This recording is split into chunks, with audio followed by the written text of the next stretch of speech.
Thank you. Was there someone? Welcome. Thank you for coming in and enjoying our beautiful new library. If it's your first time to be here to see it, it's nice to see some familiar faces. Do you need a chair? Do you need a chair? You're going to come up front? Oh, come on up. This is Shannon. She's working her shift at 2 o'clock, so she'll just make her way over here to call our circulation. Okay, let's go to the fireplace area so that we're a little bit further And away. thank you for coming to our art talk. Today is going to be our photographer, Brittany Mason, and she's had her art up here in the library since the middle of February. We call this our rotating gallery wall of art, and so she's been our featured artist, and her art is up here for 2 months. And she also has graciously donated any proceeds that she makes from her sales. 25% of those sales will go to the library, and 25% will go to Mackenzie Community partnership. I always get those names mixed up. We have a few organizations here with similar names. And so without further ado, Brittany will take over and we'll enjoy her talk. Thank you again for coming. Thanks, Sadie. Hi, everybody. Thank you guys so much for being here to see my work and listen to me about it. And thank you to the O'Brien Memorial Library for giving me the opportunity to showcase my work here today. So usually in talks like this, I share a little bit about my journey with photography, and I also want to share my process with landscape photography in particular.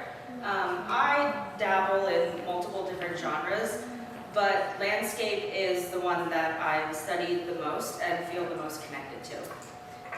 And then when I'm done yapping, if anybody wants to ask questions, feel free and we can have a discussion.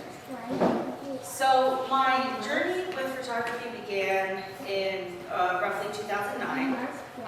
Straight from high school, I decided to go to college, and it took me about 5 years to complete a 3-year degree program. But eventually, I received my Bachelor of Science degree from the Art Institute of Philadelphia in 2014. I'm from Pennsylvania, East Coaster, born and raised. And during this era of my life, I was focusing on live music and concert photography, which is obviously really different from landscape photography. And then towards the end of my studies at the Art Institute, that's when I found my first calling as a photographer. So the dream was Rolling Stone. I started hanging out with my brother a lot, who played in a psychedelic rock and roll band. And basically I just followed him and his friends around for a long time. And I photographed their shows and the festivals that they played. I was intrigued by hippies. The culture, the music, the colors, the lifestyle. I just thought it was like the coolest thing ever, and it was something that I felt was worth photographing and worth documenting. This was a space that welcomed me with my camera and my vision. So in 2013, 2014, I had an internship for a local music magazine in Philadelphia, and I worked for the Philadelphia Jazz Project for several years.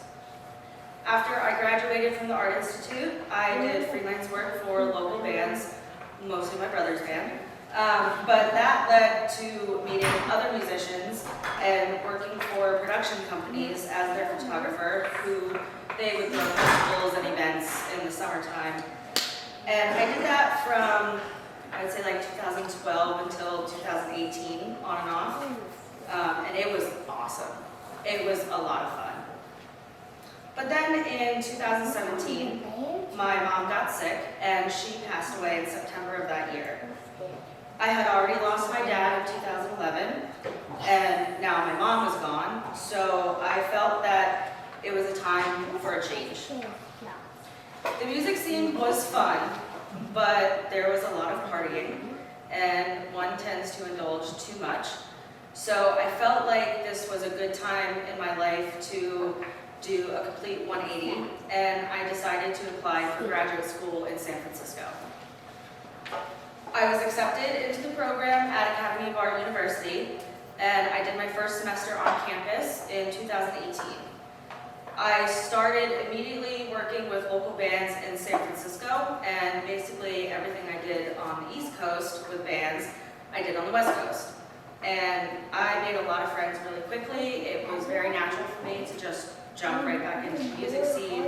And I was photographing at some pretty reputable venues in San Francisco, and it was a lot of fun. But the first semester was over, and I had to fly back to the East Coast to wrap up dealings related to my mom's death. My brother and I sold our childhood home, and we didn't get a lot of money for it, but with my share, I was able to buy an RV motorhome with the intention of driving it back out to California to continue graduate school. That summer, though, there were a lot of wildfires outside the areas of San Francisco, and many of the RV parks that I was looking into weren't available or were just totally out of my budget. To be honest, I didn't really plan this very well. Like, it was right after my mom died, and I just kind of put my trust in the universe that it was all going to work out. And then it wasn't, so I started freaking out a little bit. I said to my partner at the time, I didn't spend my entire inheritance on an RV to sit in your mom's driveway. We have to go somewhere. And so we chose Eugene. And I was able to continue my graduate studies online at the Academy, thankfully. And in September of 2018, almost a year to the day that my mom passed, we embarked on a cross-country road trip to relocate to Eugene, Oregon. And this is where the transition from live music to landscape photography happened. It was on this road trip. On the Great Journey West, we traveled through South Dakota and Yellowstone National Park, among other places that were, in my eyes, just the most incredible landscapes I had ever set foot in. I had never traveled like that before in my life, and this trip is really what led me to becoming obsessed with photographing the landscape. It was quite a huge shift from the ever-changing, fast-paced type of photography that I was used to with live music. Landscape photography forces you to slow down and observe all of the elements and details around you, which at that point in my life, I really needed to slow down. Yellowstone had such a profound impact on me as a visual artist. I was spiritually moved by its beauty. I really thought landscapes like that only existed in fairy tales. By the time I got to Oregon, I thought I had entered Narnia. And I distinctly remember, very specifically, that it was my first trip up the Mackenzie on my way to Scaly Falls for the first time that gave me that feeling. I became completely obsessed with how beautiful it is here and just excessively started hiking, exploring, and photographing everything. From late 2018 until the end of 2022, I was working on my master's degree, and I had decided officially to switch genres from live music to landscape photography. My thesis project was a documentary landscape series about logging and deforestation on Oregon's land and its ripple effect on climate change. As an East Coaster, I was baffled by the sight of clear cuts. Like, logically, I know that paper comes from trees, and we use lumber to build things, right? Like, that makes sense. But I never really understood the impact of that until it was right in front of me. And it really hit me in the face. It was powerful and eye-opening for me. My reaction to experiencing a clear-cut landscape is what really convinced me to pursue this topic. because to me it was quite disturbing to stand amongst a tree cemetery. The energy is way different when you're standing in the middle of a clear cut versus a managed forest or the pristine wilderness. It made me feel very heavy and sad.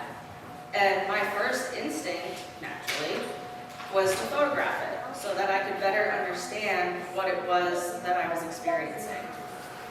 The more time I spent in these forests, the more I wanted to learn about them.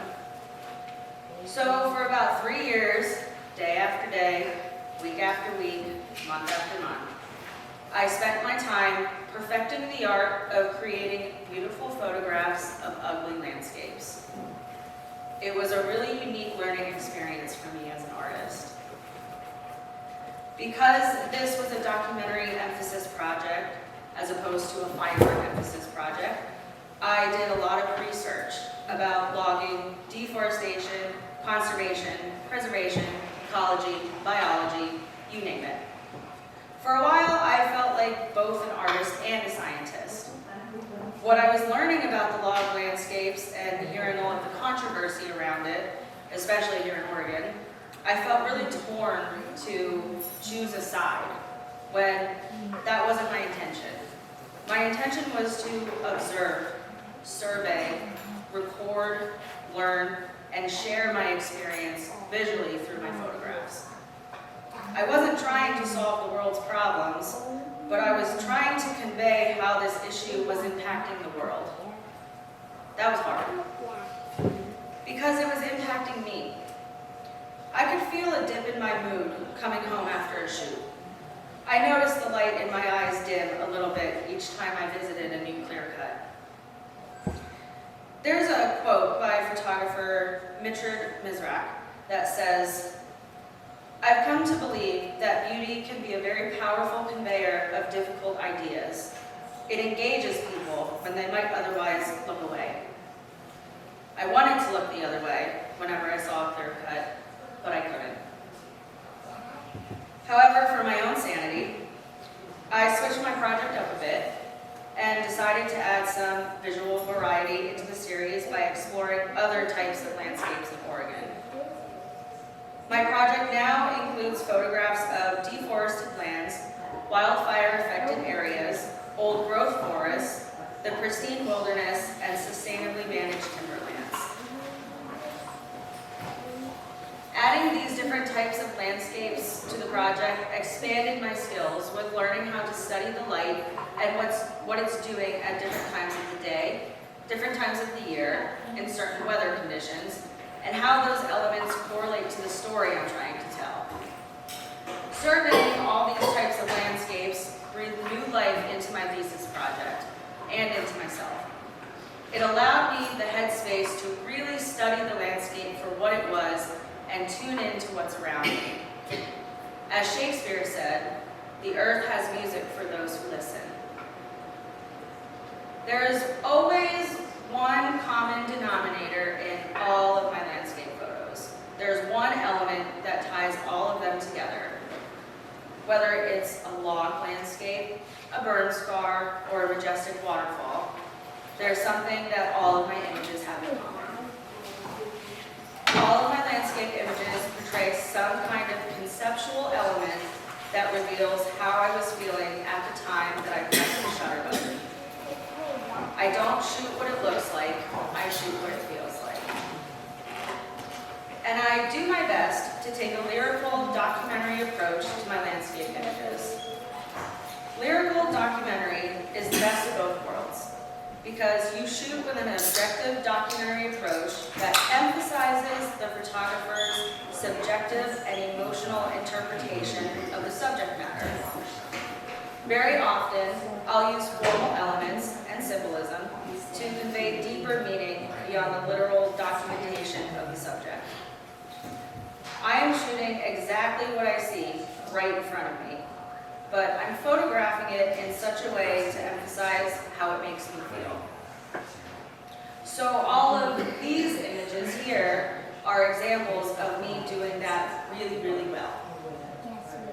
Some images are intentional and pre-planned, while others are spur of the moment. The hidden waterfall image, that one up there, that was a spur of the moment shot. I found this spontaneously while driving up some road somewhere in the woods. I couldn't tell you where it was, I don't remember. But when I saw it, I knew I had to stop and go hang out because, I mean, look at it. That's beautiful. So I sat there for a little while and I felt like a little fairy sitting on the bank. And I wanted to convey that in the photograph. And I wanted to photograph it with this dreamlike quality. So I used a slow shutter speed to smooth the water. Very simple, easy technique, but also very effective. This angel light photograph was also a spur of the moment. I was living in Southern Oregon, doing the dishes one afternoon, and I looked out my kitchen window and I saw this. I freaked out and ran to grab my camera because, I mean, look at that light. I had to capture it. And then when I was reviewing the images on my computer, I noticed that the light and the trees make the shape of an angel. At least that's what I see when I look at it. The light is so bright and soft and heavenly. It's what I imagine heaven feels like. And whenever I'm reminded of angels or heaven, I think of my parents, of course. I took this image at a time in my life where I felt very alone. This may sound a little woo-woo, but for me, when I realized the shape of what I was looking at, I really do believe my parents were trying to reach out to me in some way to let me know that I wasn't alone. The symbolism in this photograph is obvious to me, but what I love about photography and art in general is that it's open to interpretation based on everyone's personal experiences. This image, Autumn Rays, was 100% planned. It's a morning golden hour image, which is very rare for me because as much as I like to pretend to be a morning person, I'm not. But once in a while, I will do it for the photo.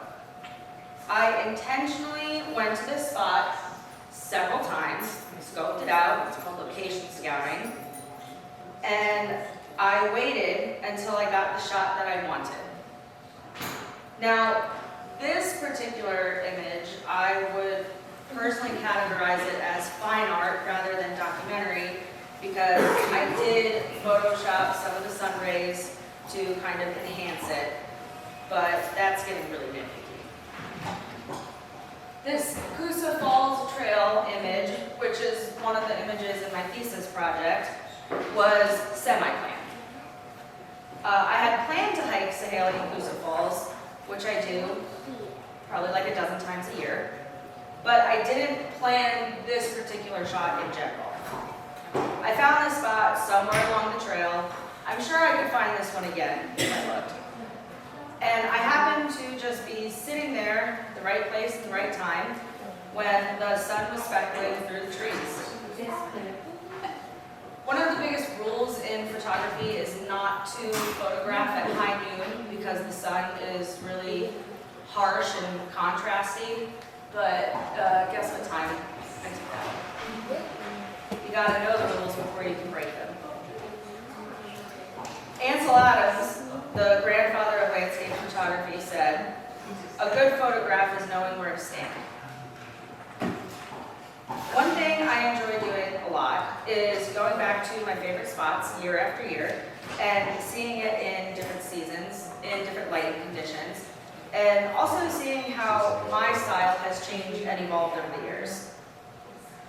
Sahaley Falls, for example, I have a huge catalog of, probably over 2,000 images. It's obviously my favorite. And then this one up top, the fire sky. This was a spur of the moment. This one was my National Geographic photo for me. In 2022, I was living in Vida, and E-Web shut off everybody's power because the Cedar Creek fire out around Oak Ridge area was approaching and there were really high winds. I was feeling really anxious and scared because I was living in Cresswell during the Holiday Farm fire, so I didn't experience any of that, and I wasn't personally affected by it. This was the first close encounter I had with wildfires. Since the power was out and I was just sitting in my house, vibrating with anxiety, I decided to drive down to Leeward Lake and take some photographs of the sky because it was incredible. It was scary, but it was beautiful.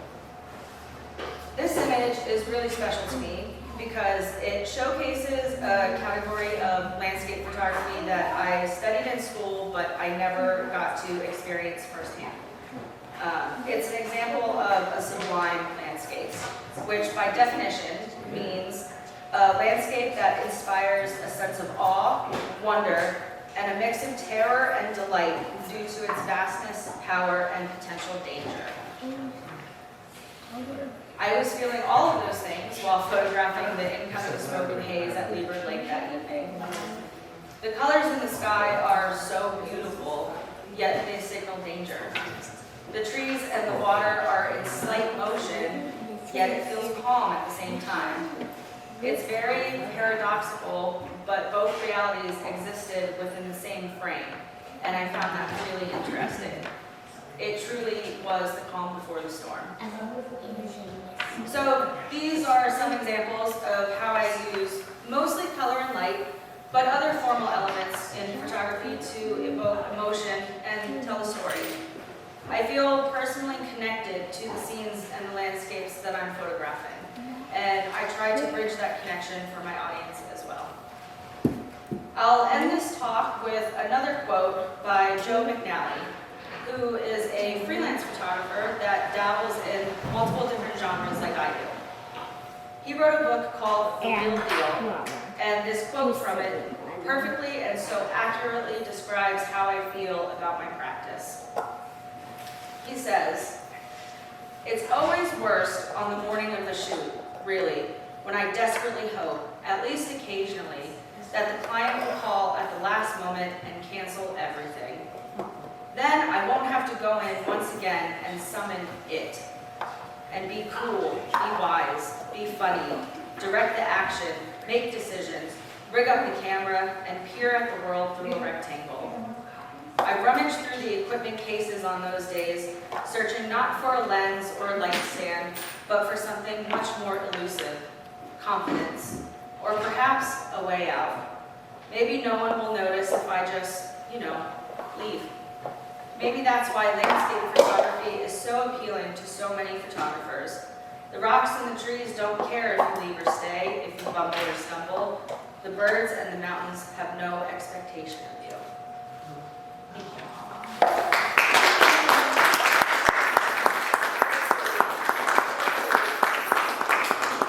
Well, thank you. So you probably are all aware that we have treats. This was donated by a store in Springfield called Wine and Family Health Store. So if you're in Springfield, downtown, stop in and tell Ryan thank you for that. But please enjoy the library, the treats, and further talks with Brittany. Did you want to go to questions and answers? I just have one question. So can you enhance that top one at all? That's exactly what it would look like. Adopt. I might have prompted, straightened it out a little bit, but this is the only image that I took into Photoshop to add a little bit more of what was already there. Everything else here was done in camera.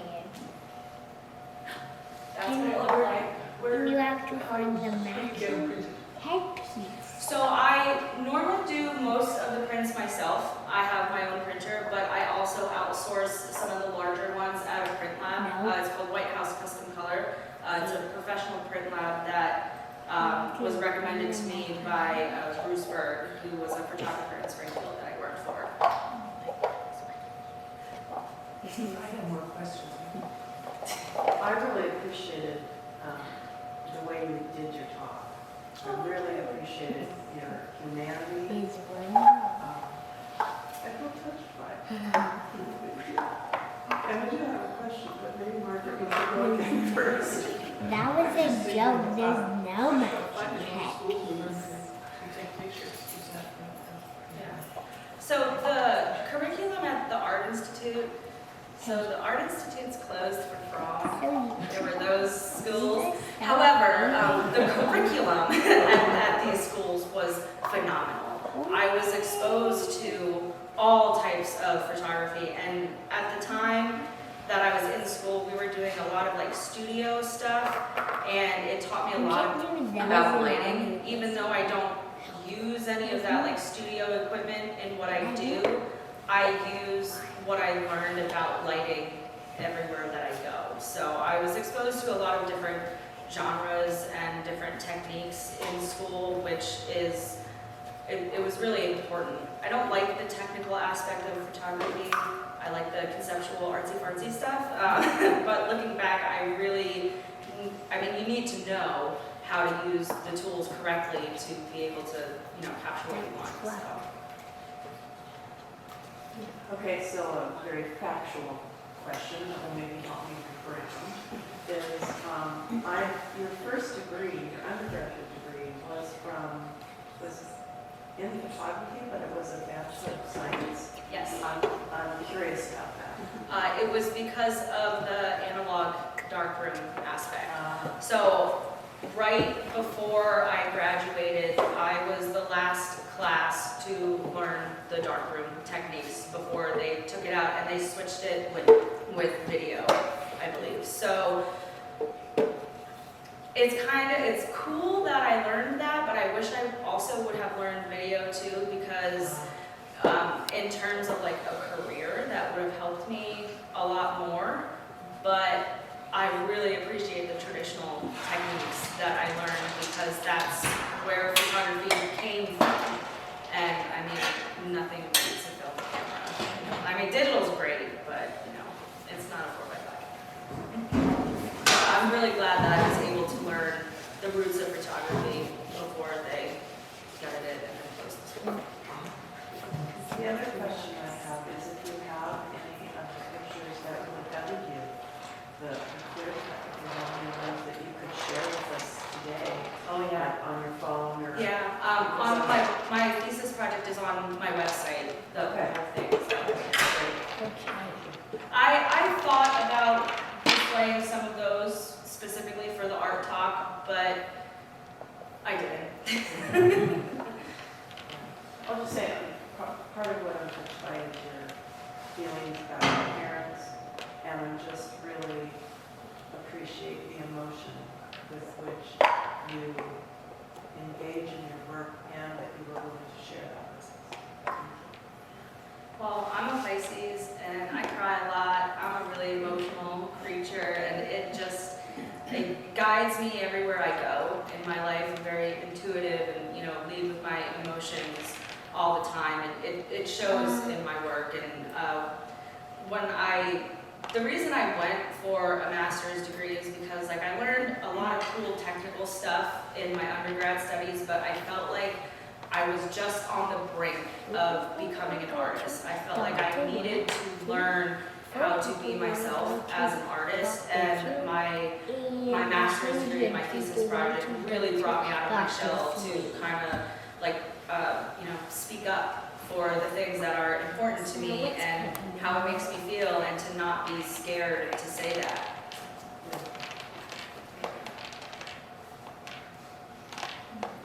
I was just saying, brilliant. Oh, let's go to Dr. Three. I am Dr. Three. Any more questions? Accolades? Thank you very much. I think we all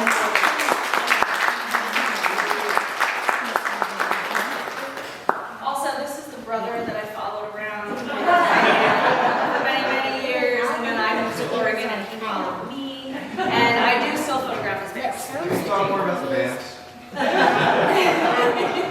But he has certain sites here. Yeah. And Brittany's also volunteered here, so if you ever want to come in and chat with her, she's here Wednesday from 5 p.m. to 7 p.m. Yes. Thank you so Your much. website is easy to find? Yeah, right. It's right down here, brittanyphoto.com. Oh, good, that's your website, I was. Yeah.